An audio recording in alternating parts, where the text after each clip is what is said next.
Dating amo ng kasambahay na si LV Vergara na umano'y ng maltrato sa kanya nakadetine sa Senado. Nagdesisyon ng Senate Committee on Justice and Human Rights na idetine si Franz Ruiz dahil sa hindi pagkakatugma-tugma ng kanyang mga pahayag. Sa pagdinig, lumutang din ang dating kasamahan ni Vergara na inuutusan daw ng amo para saktan siya.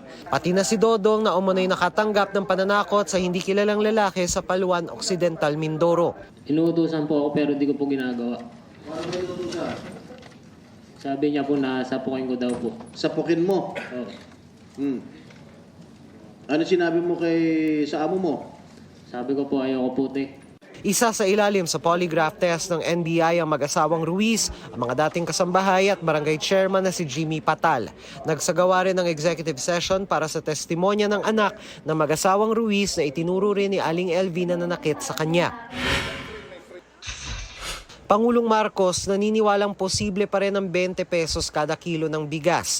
Sabi ng Pangulo matutupad yan kung maisaayos ang produksyon ng bigas, hindi masyadong babagyuhin at kung magagamit ng mga magsasaka mga ayuda na ibinigay sa kanila ng gobyerno.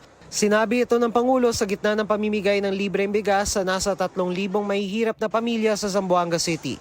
Dano Tingkong ko nagbabalita para sa GMA Integrated News.